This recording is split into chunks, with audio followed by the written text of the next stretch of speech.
Il faut aller à un taux de croissance à 2 chiffres. Dans une élection à un seul tour, comme aujourd'hui au Congo, plus il y a de candidats de l'opposition, plus cela fait le jeu du pouvoir, c'est mathématique. Le pouvoir est très faible. Regardez un peu la coalition, la charte des forces de l'Union sacrée. Qu'est-ce qui représente les 3 ou 4 ou 5 leaders politiques? Ils représentent plus ou moins, si vous voulez, 25% de l'électorat. Si M. Tshisekedi pense qu'avec cette coalition, il peut gagner, je crois qu'il doit réfléchir 2 fois. Peut-être qu'il va lui aussi recourir comme M. Kabila à la fraude. Mais quand vous recourez à la fraude, eh bien Malaki ne vous profite pas parce qu'ils finiront par vous lâcher comme ils ont lâché Kabila. Vous dites que le pouvoir est très faible, mais l'Union sacrée vient tout de même de recevoir le renfort de 2 poids lourds de la politique congolaise, Jean-Pierre Bemba et Vital Kamerhe. Mais M.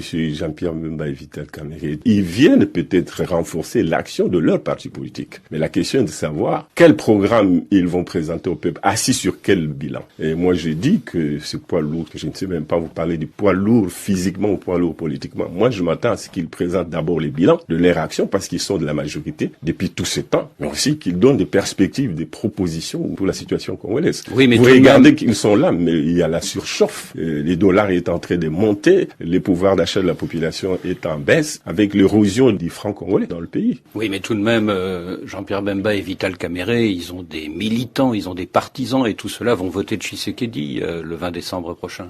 Oui, mais de militants à qui ils doivent présenter les bilans. Tshisekedi a promis de réduire la pauvreté. Je voudrais bien qu'aujourd'hui il présente son bilan, des nombres d'emplois qu'il a créés. Moi, je considère que lui, comme Kabila d'ailleurs, ils ont créé des nouveaux pauvres. À l'occasion des fêtes de Pâques, le cardinal archevêque Monseigneur Ambongo a mis en garde les Congolais contre le projet de loi Tchiani sur la congolité qui vise à écarter de la présidentielle tout candidat qui ne serait pas